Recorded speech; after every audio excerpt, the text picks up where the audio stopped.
अरे तू पैसे की चिंता क्यों करती है? हम कल ही तेरे लिए नई यूनिफॉर्म ले लेंगे। ऐसी फटी हुई यूनिफॉर्म पहन के स्कूल थोड़ी जाएगी। नानी आप चिंता मत करिए, ये यूनिफॉर्म सही है।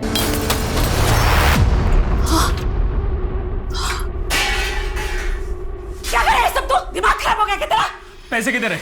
मुझे पैसे चाहिए अभी क्या अभी। तेरे शराब के लिए फालतू पैसे नहीं है मेरे पास। उस मनुष्य पे खर्चा करने के लिए तेरे पास पैसा है और मेरे लिए नहीं है। सब तेरी वजह से हो रहा है। हाँ? पहले तो अपने माँ बाप को खा गई तू, अब इस घर में झगड़ा करवा रही है। मुझे नहीं रहना इसके साथ, मैं जा रहा हूँ यहाँ से। चल।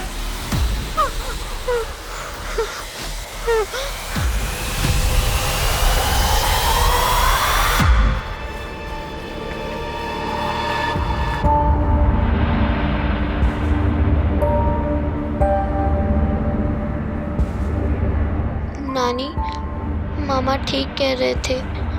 मैं सबकी जिंदगी में सिर्फ दुख लाती हूँ और परेशान नहीं करना चाहती, इसलिए दूर जा रही हूँ हमेशा के लिए। आप लोग खुश रहना।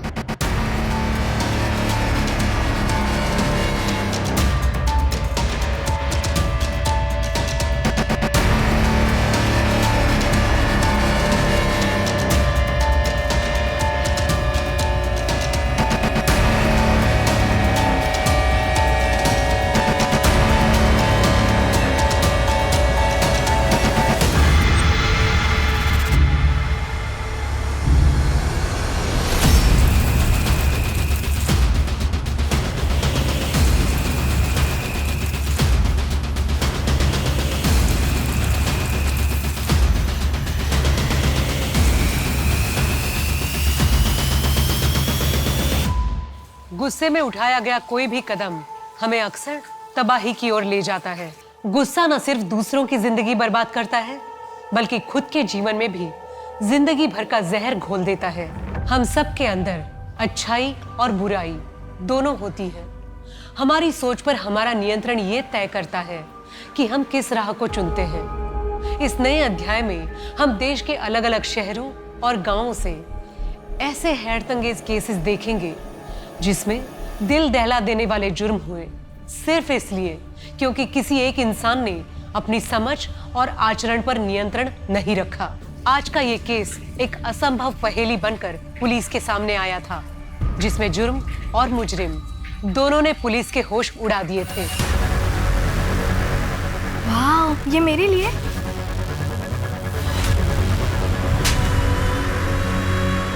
नमस्कार, मैं सोनाली कुलकर्णी क्राइम पेट्रोल सतर्क में आपका स्वागत करती हूँ।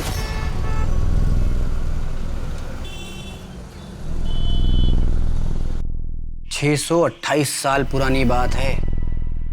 मांडवी के घने जंगलों में एक शक्तिशाली मायावी रहता था, जिसकी एकमात्र बेटी थी जिसका नाम था कल्की। कल्की के नैन नक्श एकदम बदसूरत थे, एकदम। लोग अक्सर उसे देखकर डर जाते थे, कुछ तो उसे डायन का रूप मानते थे। कल्की अक्सर अपनी परछाई से बात करती थी। कल्की को ऐसा लगता था कि एकमात्र परछाई ही उसकी दोस्त है। एक बार मांडवी के राजकुमार सूर्यदीप अपनी मंगेतर प्रियमोदा के साथ जंगल की सैर पर निकले। अचानक कुछ लुटेरों ने उन पे हमला कर दिया। बहुत जद्दोजहद हुई राजकुमार में, बहुत।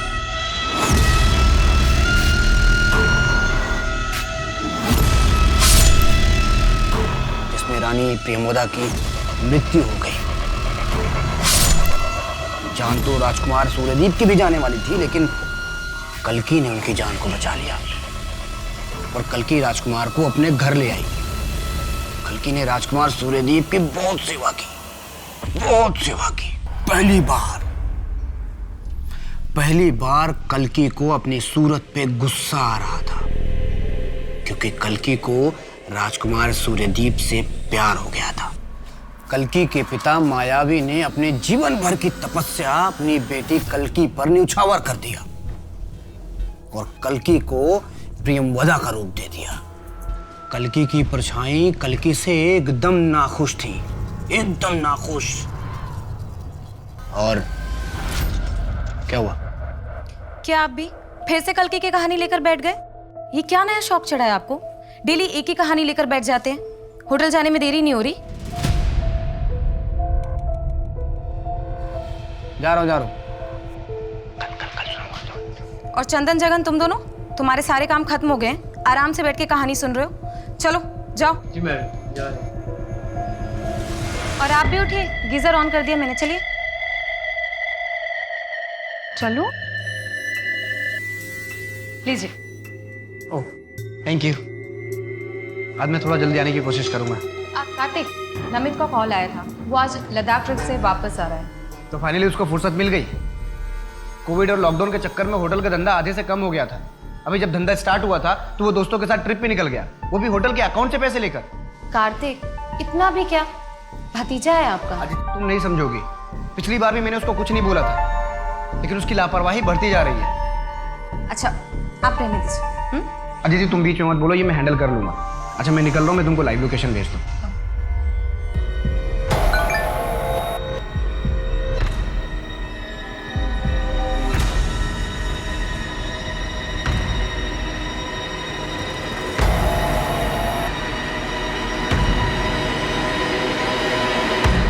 जादव जी, पिछले 4 महीने से आपके पास से मंगाया हुआ राशन खराब निकल रहा है।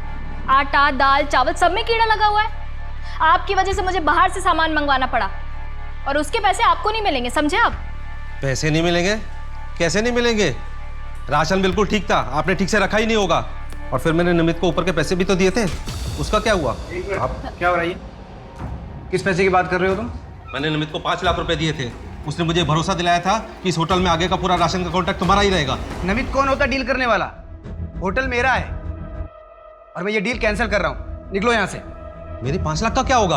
होटल एसोसिएशन की मीटिंग में बताऊंगा सबको कि तुम कैसे एम्प्लॉय को घूस दे के अपना काम निकलवाते हो। फिर देखता हूँ कौन करता है डील तुम्हारे साथ। नमित वापस आया तो बोलना आके मिले मुझे, और तुम मेरे केबिन में आओ। काजल ये फाइल अच्छे से पढ़ लो। आज से नमित का पूरा काम तुम संभालोगी, और उम्मीद करता हूँ कि तुम मेरा भरोसा नहीं तोड़ोगी। बिल्कुल नहीं कार्तिक। तुम्हें पता है आज मैं कितना खुश हूँ।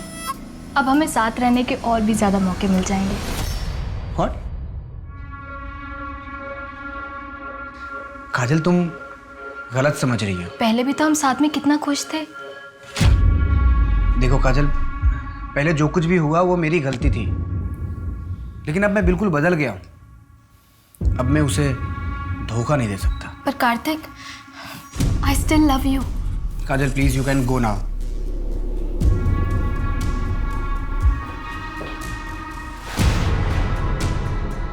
हाँ बस निकल रहा हूँ मैं। ट्रैफिक नहीं हो तो 20-25 मिनट पहुँच जाऊँगा। हाँ ठीक है, मैं डिनर गर्म कर लेती हूँ। हाँ ठीक है, लाइव लोकेशन भेजता हूँ मैं तुमको।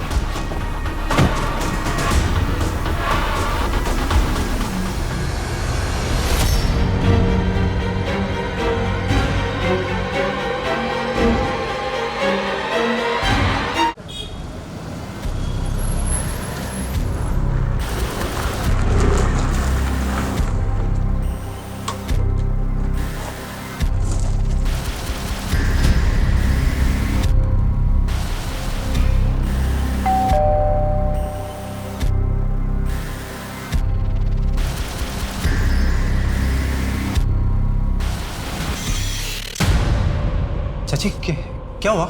नमित तुम कहाँ थे? मैं तुम्हें कल रात से कॉल कर रही हूँ। कितने मैसेज किए तुम्हें, तुम्हारा फोन क्यों बंद है? वो मोबाइल की बैटरी खत्म हो गई। कुछ पता चला चाचू का कहाँ है? पुलिस कह रही है कि वेट करो। चाची पुलिस की तहकीकात तो 24 घंटे के बाद शुरू होगी। अब उनका लास्ट लोकेशन क्या था? अशोक रोड क्रॉस कर रहे थे। आप चिंता मत करो, मैं देखता हूँ। नहीं, मैं भी तुम्हारे साथ चलती हूँ। ठीक है आओ। रुको रुको रुको, कार्तिक!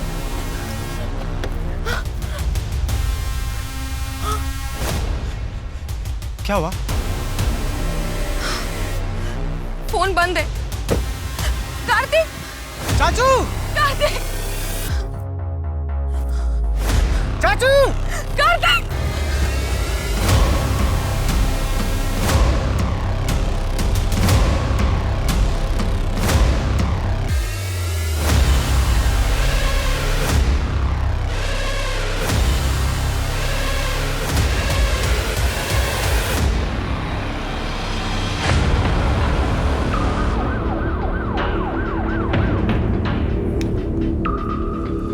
विक्टिम का नाम कार्तिक महाजन, महाजन होटल का मालिक। कल रात से गायब था। इसकी वाइफ ने इसकी मिसिंग कंप्लेंट भी दर्ज कराई। ये रोज अपने घर से निकलते वक्त अपनी लाइव लोकेशन अपनी वाइफ के साथ शेयर करता था। कल इसकी लाइव लोकेशन यहीं ऑफ। रोज लाइव लोकेशन वाइफ को शेयर करता था? क्यों? ऐसी कौन सी बात का डर था इसे? कुछ मिला?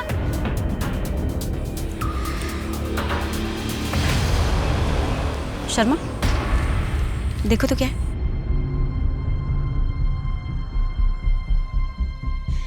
NH इलायची लगता है रिसेंटली किसी ने खाकर फेंका है। धूल मिट्टी नहीं है इस पर।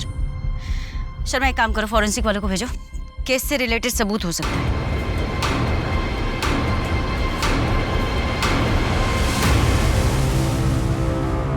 वाह, ये मेरे लिए?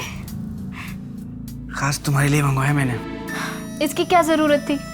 तुम ऑलरेडी मुझे कितने गिफ्ट्स देते रहते हो। अरे मुझे अच्छी लगी तो मैंने ले ली। बाय द वे तुम्हारे ऊपर ये बहुत अच्छी लगेगी। देखो, ऐ शाबाश, देखो। Nice, thank you Kartik, I love you.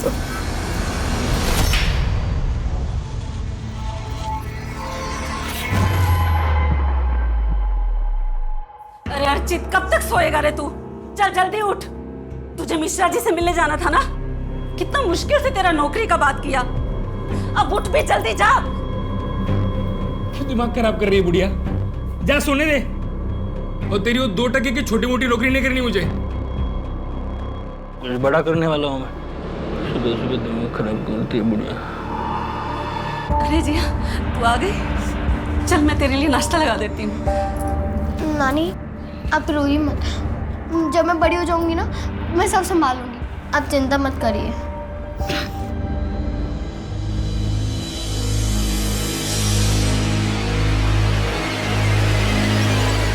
काकी, ध्यान कहाँ है आपका?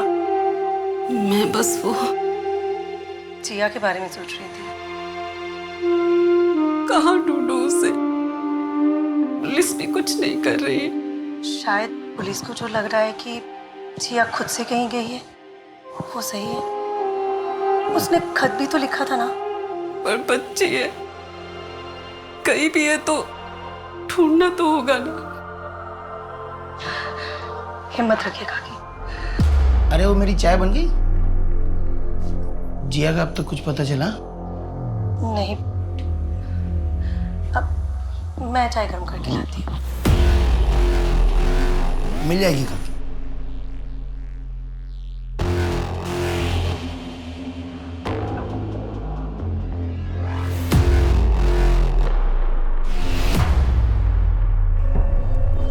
हाँ मैं भी, हाँ ठीक है, मैं भेजता हूँ।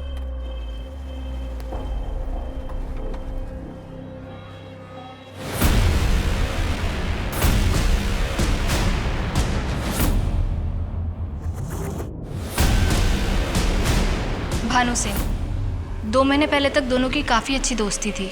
वो अक्सर यहाँ आया करते थे। उस दिन जब कार्तिक यहाँ से गया तो उसका मूड कैसा था? नॉर्मली था मैम। हाँ, सुबह वो राशन वाले वेंडर के साथ थोड़ी नोकझोंक हुई थी। होटल एसोसिएशन की मीटिंग में बताऊंगा सबको कि तुम कैसे एम्प्लॉय को घूस दे के अपना काम निकलवाते हो। तो थोड़े अपसेट थे। उसके बाद नमित सर का वेट कर रहे थे, पर वो आए नहीं, इसलिए थोड़ा सा नाराज़ थे। बट उसके बाद नॉर्मल थे, कुछ अजीब नहीं लगा मुझे। हमें इस भानु सिंह से बात करनी होगी, शायद उसे कुछ पता। बड़ा अजीब है, 2 महीने बाद वो कार्तिक से मिलने आता है और उसी रात कार्तिक का मर्डर हो जाता है। सीधे सीधे बता, तू पैसे लगाएगा या नहीं? मानो बात समझ, तेरा बिजनेस मॉडल किताबी बातों पे बेस्ड है। इस बिजनेस का ना कोई रिसर्च है और ना कोई एनालिसिस। ऐसे में मैं पैसे रिस्क में नहीं डाल सकता यार। विवेक ने सही कहा था, तेरे लिए दोस्त और दोस्ती कोई मायने नहीं रखती। मानो पर्सनल मत हो, ये मेरे और विवेक के बीच की बात है। हाँ, लेकिन मुझे तभी सबक ले लेना चाहिए था, समझ जाना चाहिए था कि तू कितना कमीना और धोखेबाज है। मानो जबान संभाल के बात कर। हा? क्या बोल गलत बोला मैंने? तेरे पैसे नहीं लगाऊंगा पैसे। मुझे बोला था पैसे लगाने। मेरी मर्जी है यार। ये क्या कर रहे हैं आप लोग? दोस्त होकर ऐसे हाथापाई कर रहे हैं? अभी मुझसे क्या पूछ रही हो? इससे पूछो ना कि कैसे और किस किस को धोखा दे रहा है। और वैसे भी कहानी सुनाने में माहिर है ये। हाँ, पूछो इससे। रिलैक्स रिलैक्स, कुछ भी नहीं है, कूल।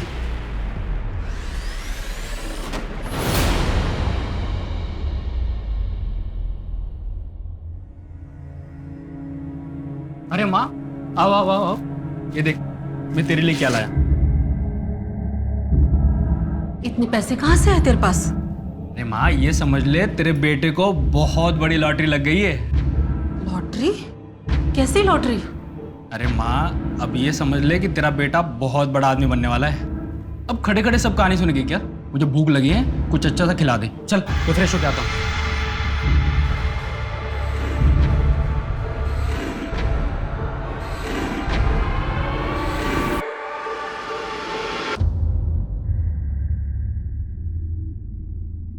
बस यार अब कोई कॉफी पिला दे। मैं नहीं बना रही हूँ। यार तुम्हारे किचन में मुझे समझ में नहीं आ रहा। फ्रिज के अंदर दूध रखा है और ऊपर कॉफी रखी है, जाके बना लो, मैं नहीं बनाऊँ। ठीक है मैडम, कोई बात नहीं, मैं आपके लिए कॉफी बनाता हूँ।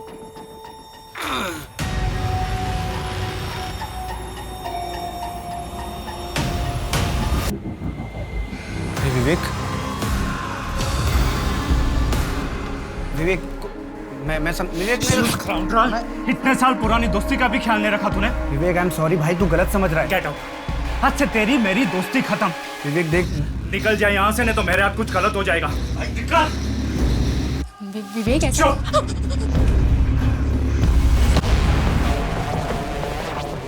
विवेक जल्दी करो, फ्लाइट मिस हो जाएगी। विवेक हाँ क्या हुआ? कुछ नहीं, चल।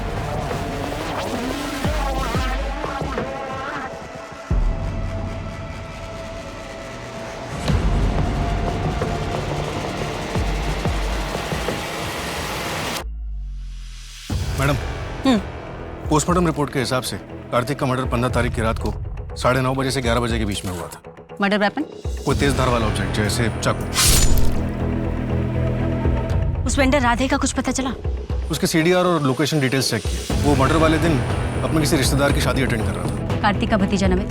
उसका फोन 15 तारीख की रात से स्विच ऑफ था, जो सुबह 7 बजे के आसपास जाके स्विच ऑन हुआ। शर्मा, मुझे लगता है कि कार्तिक के भतीजे नमित की हिस्ट्री निकलवानी चाहिए। क्या उसके पास कोई ऐसा मोटिव है जो कार्तिक को नुकसान पहुंचा सके? भानु? उसका फोन अभी भी स्विच ऑफ, घर पे ताला लगा हुआ है। उसके ऑफिस में पता किया लेकिन किसी को कुछ नहीं मालूम। उसके माँ बाप? कोई नहीं, अकेला रहता है। वैसे पता चला कि कार्तिक के 2 काफी करीबी दोस्त थे, विवेक और भानु। विवेक की वाइफ के साथ कार्तिक का अफेयर था, जो विवेक को 1 साल पहले पता चला और उसने दोस्ती तोड़ ली। इस विवेक के पास मोटिव है। लेकिन मैडम 1 साल तक क्यों रुकेगा? वैसे बात हुई है उससे, वो मुंबई में कोई कॉन्फ्रेंस अटेंड कर रहा है अपनी वाइफ नैना के साथ। 1-2 दिन में आ जाएगा, तब बात करेगा। एक काम करते हैं, बाय द टाइम हम कार्तिक की बीवी अदिति से बात करते हैं। मुझे लगता है उसे पता होगा इस अफेयर के बारे में। अब आपके सामने पेश है राजकुमार सूर्यदीप और राजकुमारी प्रियंवदा।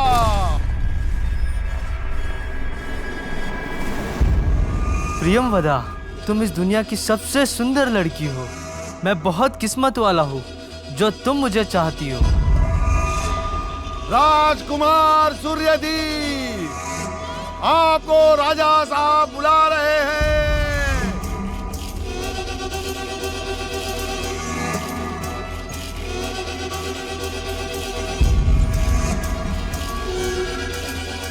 नहीं, ये सब एक धोखा है, ये सब एक झूठ है।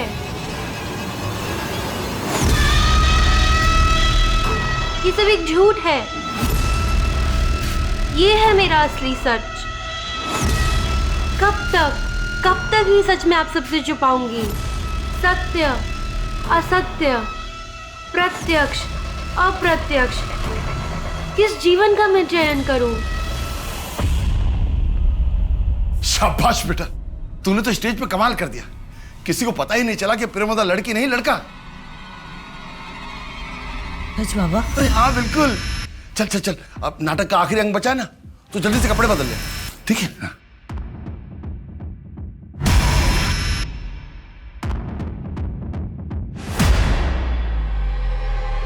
ये सब धोखा है, ये तू नहीं है। कैसा धोखा? मुझे सब सच में पसंद है। तुझे पसंद है तेरे बाबा को? मुझे इस नए रंग में इतना भी मत रंग कि मैं भी तुझसे दूर हो जाऊं।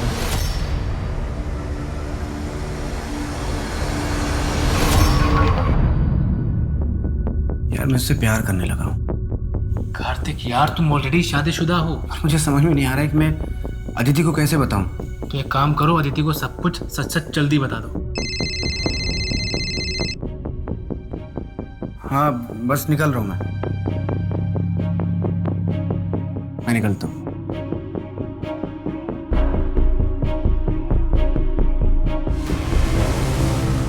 मुझे पता था कि कार्तिक का नैना के साथ अफेयर था, लेकिन ये 1 साल पुरानी बात है। विवेक ने कार्तिक से सारे नाते तोड़ दिए थे और तुमने उसे माफ कर दिया। कार्तिक अपने किए पे बहुत पछता रहे थे, इसलिए मैंने भी सोचा कि अपनी शादी को एक और मौका देना चाहिए। मैं पूरा भरोसा नहीं कर पा रही थी, लेकिन हम दोनों कोशिश कर रहे थे। नैना के बाद कार्तिक का कोई और अफेयर वगैरह? जी मुझे नहीं पता, लेकिन कार्तिक पिछले 1 साल से अपनी लाइव लोकेशन मुझसे शेयर कर रहे थे, प्रूफ के तौर पर, ताकि वो जहाँ पर भी रहे मुझे पता हो और मैं उन पर कभी शक ना करूँ। वो काफ़ी बदल गए थे। बदल गए थे मतलब? बहुत हंसमुख हो गए थे। हर सुबह बैठकर हम दोनों को कल्कि की कहानियाँ सुनाते रहे। कहाँ पढ़ी थी? कोई बुक, ब्लॉग? जी ये नहीं पता, लेकिन कार्तिक बहुत खुश थे। जिस दिन कार्तिक की डेथ हुई, I mean 15 अप्रैल को, रात 9:30 से 11 के बीच में आप कहाँ थे? मैं अपने घर पर थी, कार्तिक का इंतज़ार कर रही थी। काफ़ी टाइम तक जब कार्तिक नहीं आए तो मैंने उन्हें कॉल किया, लेकिन उनका फ़ोन बंद आ रहा था। फिर करीब 11:45 के आसपास मैं पुलिस स्टेशन गई थी। मेरे घर के एंट्रेंस में CCTV कैमरा है, आप चाहे तो चेक कर सकती हैं, या फिर आप चंदन से भी पूछ सकती हैं।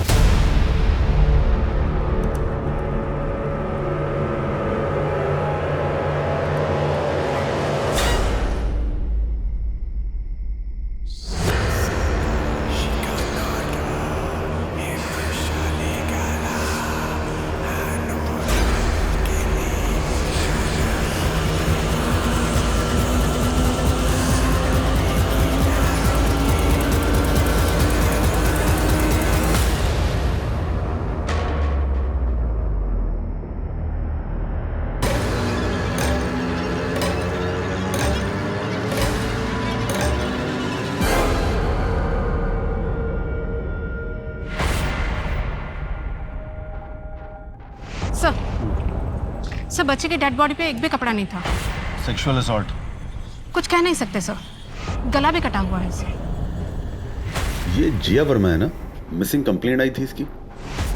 बॉडी को तुरंत भेजो पोस्टमार्टम के लिए और इस एरिया को अच्छे से छानबीन करो। सर, बच्चे की डेड बॉडी के पास ये काली मोती भी मिले हैं। किलर के हो सकते हैं, जिया को मारते समय छीना झपटी में गिर गए होंगे। उसमें कोई मार्किंग या लोगो हो सकता है। इसको फॉरेंसिक के लिए भेजो। जी सर। ताकि पता चले कि किसी बनाने वाले का है या दुकानदार का है। जी सर।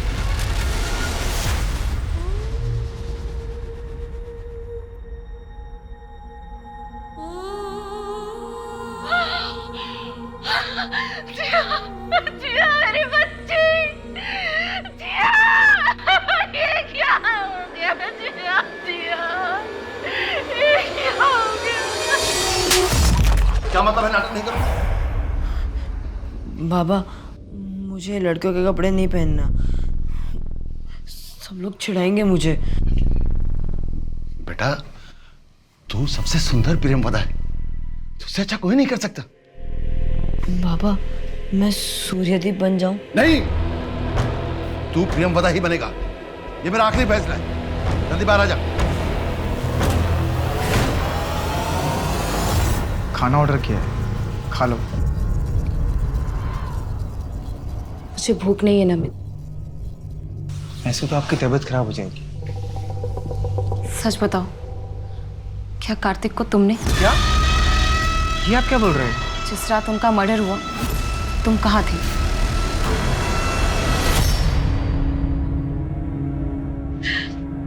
अगर उस मासूम बच्ची को हम पहले ही अडॉप्ट कर लेते तो ये सब कभी नहीं होता। जी हाँ, हमारे साथ हो।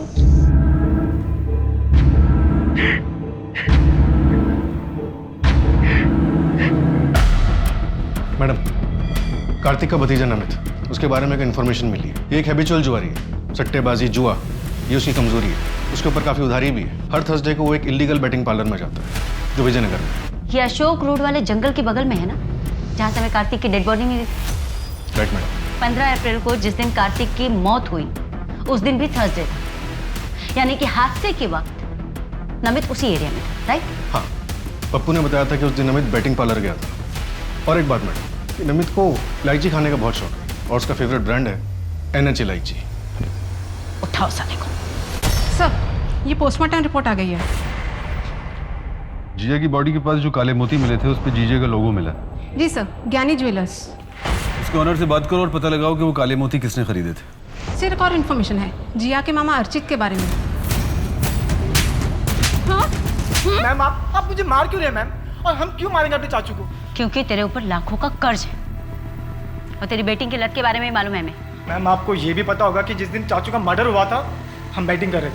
11:30 बजे पहुंचा था तू साले, और कार्तिक का मर्डर 9:30 से 11 के बीच में हुआ था। बंसल चेयर दे, बैठ बैठ। बंसल ले इलायची, तेरा फेवरेट है ना? कार्तिक की डेड बॉडी के पास हमें यही ब्रांड मिला था। तो ही खाता है ना? तो ये है आपका सबूत? उम्र क्या है तेरी? 23 साल। तू 6 साल का रहा होगा तब से पुलिस की नौकरी करती है मैं। तोड़ो इसे, तब तक तोड़ो जब तक सच्चाई ना बोले।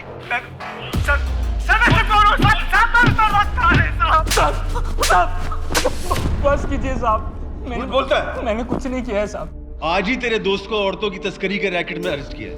पिछले 2 हफ्ते से तुम दोनों के बीच में कुछ ज्यादा ही बातचीत चल रही थी और अचानक जिया गायब हो गई और तू अमीर हो गया। हाँ? कहीं तूने जिया को बेच तो नहीं दिया उसके हाथों? नहीं साहब, मैंने तो बस जिया की माँ के गहने बेचे थे। और अगर आपको सवाल करनी है ना तो उन लोग से कीजिएगा जो जिया को गोद लेना चाहते थे। हाथ धो के पीछे पड़े थे साहब मेरी माँ के, जिया को गोद लेने के लिए। मैंने कुछ नहीं किया है साहब। हाँ बेटा, आई एम सो सॉरी। पापा है ना, पापा आपको होमवर्क करवा देंगे। पक्का संडे को मम्मा आपके और पापा के साथ गार्डन जाएंगे, promise. Bye bye, love you. Okay Pari, love you बेटा, बाय। बच्चे भी ना। मैडम ये फॉरेंसिक टीम को कार के मैट के नीचे से ज्वेलरी मिली है। अदिति से बात हुई लेकिन ये उसका नहीं है। नहीं, अदिति की हो भी नहीं सकती क्योंकि वो बहुत फाइन ज्वेलरी पहनती है, डेलीकेट से पीसेस होते हैं। ये तो इसके लोगों से पता करवाते हैं। ये काले मोती ज्ञानी ज्वेलर्स के यहाँ से ही खरीदे गए थे। खरीदे किसने थे, कुछ पता चला? नहीं सर, बहुत कॉमन है। ज्वेलर से कहो हमें सारे रिकॉर्ड चेक करके बताएं इमीडिएटली। राजन और मैं जिया को अडॉप्ट करना चाहती थी, लेकिन मालती काकी जिया के बगैर रह नहीं सकती थी, तो उन्होंने मना कर दी। और इस गुस्से में आप लोगों ने जिया को मार दिया? ये कैसी बातें कर रहे हैं सर आप? मैं भोपाल में नया बिजनेस सेटअप करने वाला हूँ और शायद हमें वहीं शिफ्ट होना पड़े। और इसी के रहते हम लोगों ने काकी पे प्रेशर नहीं डाला। शर्मा, वो कहानी जो कार्तिक सबको सुनाता था, उस बुक का कुछ पता चला? नहीं मैडम, पर उस कहानी का हमारे किससे क्या लेना देना? पता नहीं, मुझे लगता है कि हमें वो कहानी जाननी चाहिए। आखिर उसका अंत क्या था? पता करता हूँ मैडम। वैसे वो ब्रेसलेट जहाँ से लिया गया था उसका पता चल गया, ज्ञानी ज्वेलर्स। किसने खरीदा था? कार्तिक ने? यस मैडम, बिल उसी के नाम पे है और साथ ही एक मेंस ब्लैक पर्ल ब्रेसलेट भी लिया गया था। एक विमेंस ब्रेसलेट जो उसकी बीवी के लिए नहीं था, साथ में एक मेंस ब्रेसलेट भी। किसके लिए खरीदा होगा? और एक बात, शॉप के ओनर ने बताया कि उसे किसी दूसरे पुलिस स्टेशन से भी फोन आया था इन्हीं काले मोतियों के बारे में पता करने के लिए। इंस्पेक्टर का नाम? बस कर यार, तुझे ऐसे स्माइल करते देख मुझे अजीब सा लग रहा है। वैसे भानु तुझे देख के अच्छा लगा? मैं बस सिर्फ ये देखना है इस बार अदिति भाभी को किसके लिए धोखा दे रहा है। भी नहीं यार।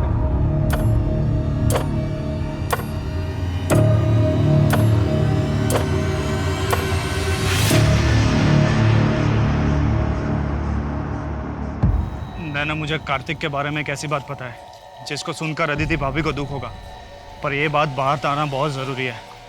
हाँ, मुझे पुलिस को यह बात बतानी होगी। नहीं, मैं नहीं फंसूंगा। अगर ये बात पुलिस को मालूम चली तो केस सॉल्व होने में मदद होगी। हाँ, मैं पुलिस स्टेशन होकर घर ही आऊँगा।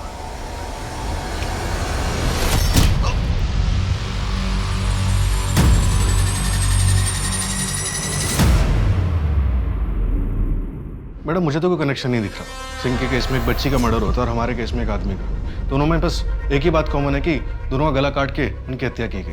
और वो ब्रेसलेट और ब्लैक मोती जो एक ही ज्वेलरी शॉप से लिए गए, जबकि कार्तिक की रिसिप्ट में साफ साफ लिखा है कि उसने गोल्ड ब्रेसलेट के साथ साथ वो ब्लैक पर्ल मेंस ब्रेसलेट भी लिया था। बिल्कुल हो सकता है मैडम कि जो पल हमें जिया मर्डर केस के सीन पर मिला है वो उसी ब्रेसलेट का हो सकता है जो कार्तिक ने खरीदा था। एक बार ऐसे भी जिसने ज्ञानी ज्वेलर से थोक में ब्लैक पर्ल्स खरीदे थे और लोकल मार्केट में बेच दिए, उसकी तो पुलिस भी नहीं मिलेगी। तो अगर हम लोकल मार्केट के आसपास के एरिया में पता लगाने की कोशिश करें तो? बिल्कुल कर सकते हैं मैडम। मैडम आज संडे है और 3 बजे आपको अपनी बेटी के साथ बाहर जाना। थैंक यू शर्मा, तुमने बचा लिया, वरना परी आज मुझे। Hello, what? ठीक है, हम पहुंचते हैं। एक और मर्डर हुआ है।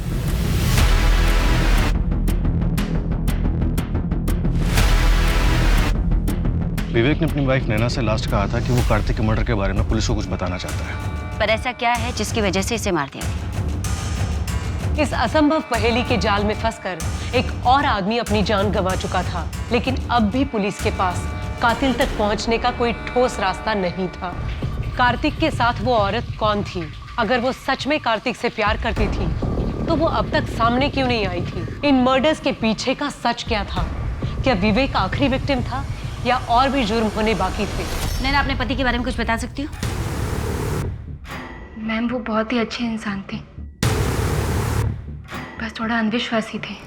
जादू टोना, तंत्र विद्या, इन सब में विश्वास करते थे। कभी कभी तो उनकी अजीब हरकतें देखकर मुझे उनसे डर ही लग जाता था। क्या विवेक के पास कोई ब्लैक पर्ल की ब्रेसलेट थी? पता नहीं, मैंने कभी देखा तो नहीं। तुम्हारे और कार्तिक के बीच अफेयर खत्म हो चुका था? उस दिन के बाद ना मैं उससे कभी मिली और ना मैंने उससे कभी बात की। मैं भी कितनी बड़ी बेवकूफ़ थी। कॉलेज के टाइम से उसे पसंद करती थी, लेकिन उसे जानवी के अलावा कुछ दिखता ही नहीं था। जानवी के इंदौर वापस आने के बाद से ना उन लोगों में फिर से बातचीत शुरू हो गई थी। जानवी कौन है? यू चीटर, साले धोखेबाज कहीं के। तुम्हें क्या लगा कि तुम मुझे अचानक यूज करके ऐसे छोड़ दोगे और मैं खड़ी खड़ी देखती रहूंगी? मैं तुम्हें छोड़ूंगी नहीं। तुम अपने आप को समझते क्या हो Kartik? Janvi, I am sorry, मैं तुमको लाइक नहीं करता हूँ। अच्छा, 2 साल से मजाक कर रहा था क्या? हाँ, तो अभी याद आया कि मैं तुम्हें पसंद नहीं करती हूँ। हाँ, मैं कार्तिक से बहुत ज़्यादा गुस्सा थी, लेकिन 10 साल पहले। और मैम, अगर आप मेरी जगह होती तो शायद वही फील करती। जब आपको ये पता चलता कि जो 2 साल से आपका बॉयफ्रेंड है वो आपको नहीं, आपके बेस्ट फ्रेंड को लाइक करता है। Best friend? यू मीन नैना? नहीं, नैना नहीं। नैना नहीं तो और कौन? अजय सिंह। व्हाट? तुम्हारा मतलब है कार्तिक लड़कों में भी इंटरेस्टेड था? उसने मुझे बताया था वो बाइसेक्सुअल था, लड़कों को भी पसंद करता था। क्या अदिति जानती थी कि कार्तिक लड़कों में भी इंटरेस्ट रखता है? हाँ मैम।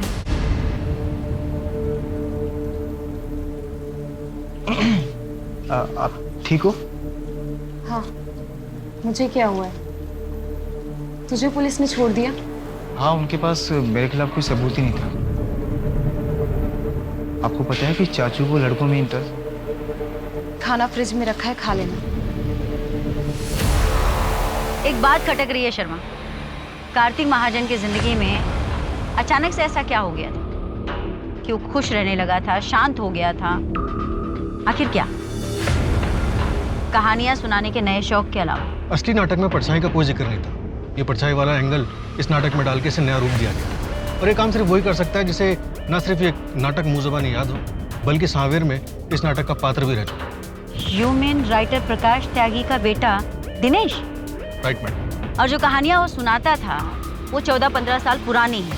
मध्य प्रदेश के सांवेर जिले में कोई नाटक होता था, उसकी कहानी। हाँ मैडम, काफ़ी फेमस नाटक है। मेरे कॉलेज के हिंदी के प्रोफेसर ने बताया कि कल्कि की कहानी राइटर प्रकाश त्यागी ने लिखी, लेकिन अनफॉर्चुनेटली 15 साल पहले उनका सीढ़ियों से गिरने की वजह से देहांत हो गया और इस वजह से ये नाटक अभी छपा नहीं।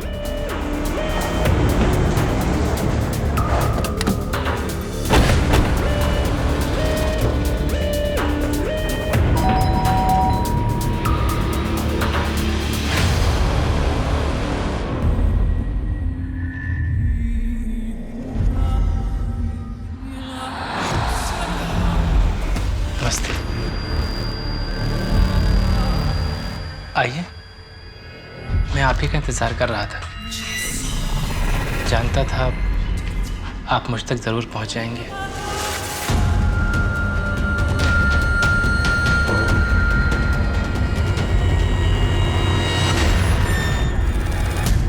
Thank you.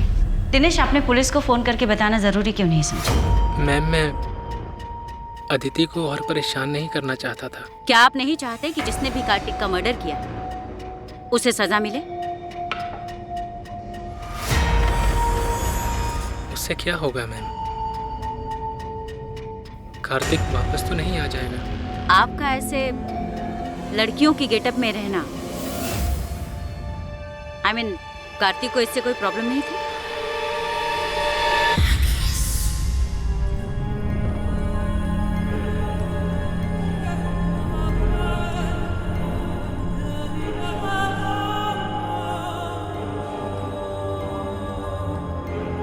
कार्तिक यही मेरा असल रूप है, मेरा सच है।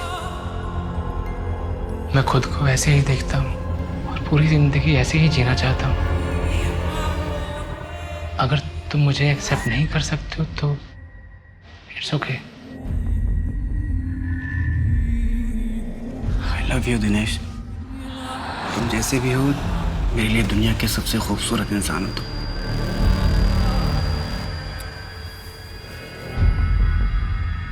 एक दूसरे में हमें जिंदगी मिल गई थी, जैसे सूर्यदीप और कल्कि। आप जानते हैं इस नाटक के बारे में? शुरू के 2 अंक, आखिरी में क्या हुआ? वही जो हर नाटक में होता है, दुख, विलाप और मौत। कल्कि ने सूर्यदीप को अपनी हकीकत बताने का तय किया और सूर्यदीप के सामने अपने असल रूप में आ गई। कल्कि का कुरूप देखकर सूर्यदीप ने कल्कि को जान से मार दिया। घायल कल्कि जमीन पर पड़ी हुई थी। तभी कल्कि की परछाई उसके सामने प्रकट हुई। कल्कि को उसके असल रूप में देखकर उसकी परछाई उसमें समा गई। इस तरह कल्कि को दोनों मिल गए, उसकी परछाई भी और सूर्यदीप के साथ बिताए कुछ पलों की खुशी भी। जिस तरह कुछ खुशी के पल मुझे मिले कार्तिक के साथ। कार्तिक शादीशुदा था और पिछले 6 महीने से आपके साथ रिलेशनशिप में भी। ये बात उसने अपनी पत्नी को नहीं बताई। आपको इस बात से कभी कोई आपत्ति नहीं हुई? I mean, इस तरह के रिश्ते और ये दोहरी जिंदगी बहुत ही घातक होते हैं। मैंने कार्तिक को नहीं मारा है। अगर आपके सवाल खत्म हो गए तो प्लीज आप जा सकती हैं। 15 अप्रैल रात 9 बजे से 11 बजे के बीच में आप कहाँ थे? नाट्य कला केंद्र में कन्वेंशन था। मैं पूरी शाम वहीं था। रात 12 बजे के बाद घर लौटा हूँ। आप चाहें तो वहाँ मौजूद लोगों से पूछताछ कर सकते हैं। एक आखिरी सवाल दिनेश, आपने अपने पिता के नाटक में परछाई क्यों ऐड की? मैम, परछाई हर इंसान का दर्पण होता है। मेरी परछाई भी मेरा आईना है। मैं बस सबको यही बताना चाहता था। Okay okay, I will help you to solve the sum. Bye. Madam, Dinesh सच बोल रहा था। कार्तिक के मर्डर के वक्त वो कन्वेंशन में ही था। कहीं कुछ छूटा तो नहीं ना शर्मा? सीसीटीवी रिकॉर्डिंग मैंने खुद चेक की है, वो वहीं था। पीएसआई शुक्ला को अपडेट कर दिया दिनेश के बारे में? कर दिया मैम, लेकिन जिया और दिनेश के बीच कोई लिंक नहीं है। मैम, भानु का फोन ऑन हुआ है, एक होटल में छिपा बैठा है। टीम निकल गई है उसे अरेस्ट करने। गुड। मैं अभी भी तेरे प्रोजेक्ट में इन्वेस्ट करने के लिए तैयार नहीं हूँ। नहीं यार, वो बात नहीं। मैं बस तुम्हें सॉरी बोल रहा हूँ। उस दिन कुछ ज्यादा ही झगड़ा कर लिया था। मेरी समझ में आ गया है कि मेरा प्रोजेक्ट फुल प्रूफ नहीं है। नहीं देख, तेरा कंसेप्ट अच्छा है, लेकिन थोड़ा वर्क कर उस पर कभी आराम से बैठ के बात करेंगे, है ना? ठीक। अच्छा सुन, मुझे थोड़ा दिनेश से मिलना है, मैं तुझे बाद में बात करता हूँ।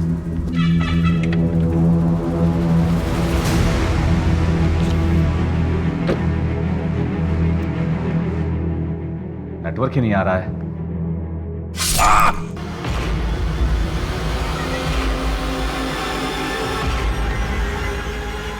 उसके बाद मैंने एक बार भी पीछे मुड़कर नहीं देखा। बहुत ज्यादा डर गया था। जो पहला होटल दिखा उसी में चेक इन कर लिया और फोन स्विच ऑफ कर दिया। आखिर कौन विश्वास करेगा मेरी बातों का? सही सोचा तूने। तेरी किसी कहानी पे हमें जरा सा भी भरोसा नहीं। तेरी सारी कहानी झूठी है। हमारे पास वीडियो प्रूफ है कि कार्तिक के मर्डर के वक्त दिनेश कहीं और था। नहीं, मैं सच बोल रहा हूँ। मैंने उसे अपनी आंखों से देखा है। वो आदमी जिसने कार्तिक का गला काटा, उसका खून पिया, वो दिनेश ही था, कोई और नहीं था। मैं उससे पहले मिल चुका हूँ विवेक के साथ। मुझे तो लगता है कि विवेक को भी उसी ने मारा है। वो मुझे मार डालेगा। आप मुझे बचा लीजिए। चुप कर। कहानियां बनाना बंद कर। साला जिसे देखो एक नई कहानी बनाना शुरू कर देता है। शर्मा, इसे कस्टडी में रहने दो, उसका डीएनए करवाओ। हाँ मैडम, मुझे यही रहने दीजिए। मैं बाहर निकलूंगा वो मुझे मार देगा। मैं जेल में सेफ हूँ मैडम, मुझे यही रहने दीजिए प्लीज। मुझे यही रहने दीजिए। कि भानु खुद जेल में ही बने रहना चाहता है। अगर इसने मर्डर किया होता तो डेफिनेटली कन्फेस कर देता। मैडम मैं बता रहा हूँ आपको, ये नाटक कर रहा है। दिनेश इजी टारगेट है। अगर हमारे पास वीडियो प्रूफ नहीं होता तो हम भी उसकी बातों में आ जाते हैं। बात तो सही कह रहे हो तुम। एक ही वक्त पे एक बंदा दो जगह तो नहीं हो सकता।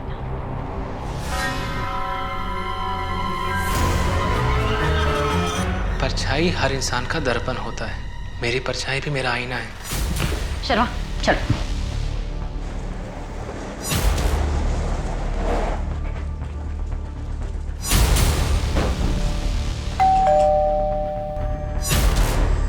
आप लोग क्या? अरे आप ऐसे क्या ढूंढ रहे हैं आप? अभी पता चल जाएगा क्या ढूंढ रहे हैं। मैम आप अंदर नहीं जा सकती। मैम प्लीज, सर आप प्लीज।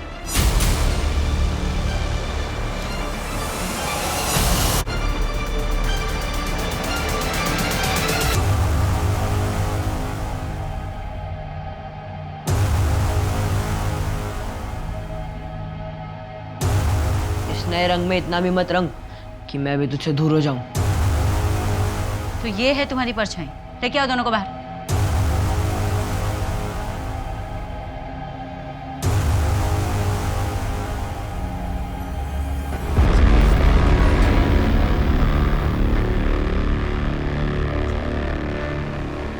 मैंने ब्रेसलेट मिला है, इसे कबाड़ में छिपा के रखा है। इसे तो ढूंढ रहे थे हम लोग। Black pearls bracelet.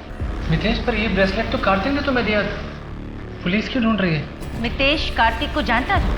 जी मैम, नितेश ने ही मुझे कार्तिक से मिलवाया था। नितेश कार्तिक का दोस्त है और उसका किलर भी। ले चलो इसे। बोल तो रहा हूँ नहीं निकलूंगा बाहर, और पकड़ा भी गया ना तो कुछ बोलूंगा नहीं। हाँ मितेश, कब तक यहाँ छुपे रहोगे? यार दिनेश, ये ड्रग केस में ना गलत फंस गया मैं। यहाँ से बाहर निकलूंगा पुलिस पकड़ लेगी। देख, कुछ दिन की बात और है। जैसे ही पैसे इकट्ठा हो जाएगा ना, हम दोनों यहाँ से कहीं दूर चलेंगे। अब वैसे भी मेरे लिए यहाँ कुछ बचा नहीं है।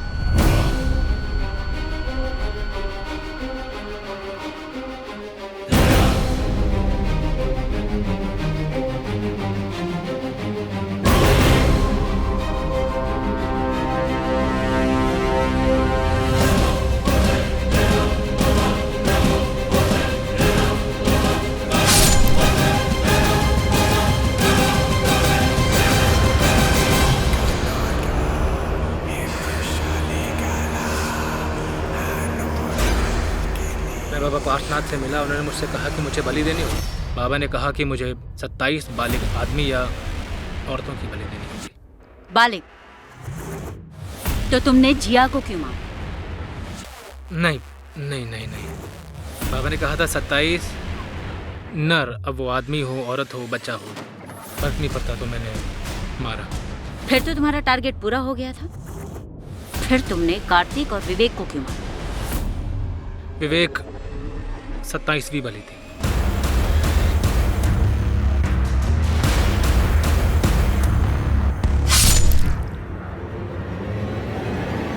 कार्तिक के दोस्त विवेक को भी मारा? मैडम, मुझे ये नहीं पता था कि विवेक दोस्त है। तुम्हारे घर की टेबल पर उसकी फोटो है और तुम्हें पता नहीं था कि विवेक दोस्त है? जब मैंने मारा तो अंधेरा बहुत था, चेहरा दिखा नहीं। तुमने एक आदमी की जान ले ली और तुमने उसका चेहरा तक नहीं देखा। मैडम आप बिल्कुल सही थी। सबकी लोकेशन डिटेल्स निकाल कर क्रॉस चेक किया तो 3 मैचेस निकले। जिस दिन विवेक का मर्डर हुआ था उस दिन मितेश के अलावा बाबा के आश्रम 2 और लोग भी मिलने गए थे। यू मीन हमारे पास सारे सबूत हैं? सीडीआर रिपोर्ट, लोकेशन डिटेल्स सब में पक्का मैच है। बैकग्राउंड निकालो तो पता चला सब कॉलेज फ्रेंड्स हैं और 10 महीने पहले ही अब बस ऑनलाइन बात होनी शुरू हुई। तो उठाओ सबको, सोचना क्या?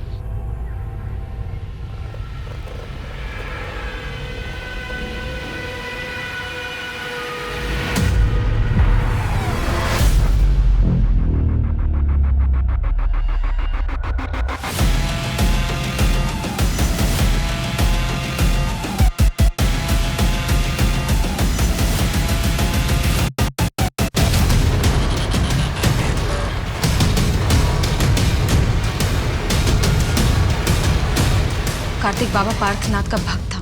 उसके कहने पे हमने बाबा को अपनी सारी प्रॉब्लम्स बताई। बाबा ने कहा कि 10 लाख लगेंगे और तुम्हारी सारी प्रॉब्लम सॉल्व हो जाएगी। और बाबा ने मितेश के अंधविश्वास का इस्तेमाल करके नरबली के नाम पर उससे कार्तिक और विवेक का मर्डर करवाया। हाँ, ये पूरा प्लान मेरा था। हमारी 6 साल की शादी में झूठ, धोखा, अफेयर और चीटिंग के अलावा कार्तिक ने मुझे दिया क्या? एक मैं ही थी जो अपनी शादी को बचाने की कोशिश कर रही थी। ना सेटिस्फेक्शन दे पाया और ना ही बच्चा। फिर मुझे पता चला कि उसे लड़कियों से ज्यादा लड़कों में इंटरेस्ट है। कार्तिक ने तुम्हारे साथ जो किया बहुत गलत किया, लेकिन कार्तिक से बदला लेने के चक्कर में तुमने जो किया वो हैवानियत की हद है।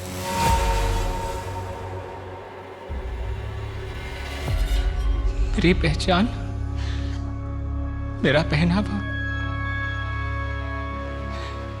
मितेश जिसे तुम बीमारी समझते हो, इसी पहनावे का इस्तेमाल तुमने भी किया है अपने घटिया मंसूबों को अंजाम देने के लिए। पूरी दुनिया, कानून सब मुझे अपना चुके हैं, एक तुम ही हो जो मुझे अपना नहीं पाए। मितेश, बीमार मैं नहीं हूं, तुम हो बीमार। काफी लंबी तफ्तीश के बाद बाबा पार्थनाथ की चौंका देने वाली सच्चाई सामने आ चुकी थी। अदिति और राजन की तरह और भी लोगों से उनकी जिंदगी का कांटा हटाने के नाम पर पैसे लेते थे और मितेश से नरबली के नाम पर ये खून करवाते थे। ऐसे केसेस के बारे में सुन के लगता है कि लोगों ने तकनीकी उपलब्धियों को तो अपना लिया है, लेकिन कहीं ना कहीं पुरानी सोच के दायरे के पार नहीं देख पा रहे हैं। ये बात समझनी और दूसरों को समझानी होगी कि हर इंसान को उसके मन मुताबिक जिंदगी जीने का पूरा हक है। ये बदलाव प्रगति की ओर सच्चा कदम होगा। इसी के साथ मैं सोनाली कुलकर्णी आपसे विदा लेती हूँ। फिर होगी आपसे मुलाकात एक नए केस के साथ क्राइम पेट्रोल सतर्क में। तब तक अपना और अपने परिवार का ख्याल रखिए। आप जानते हैं हम सब एक मुश्किल दौर से गुजर रहे हैं। कृपया मास्क पहने, सैनिटाइजर का इस्तेमाल करें और उचित दूरी बनाए रखिए। देखते रहिए क्राइम पेट्रोल सतर्क। जय हिंद।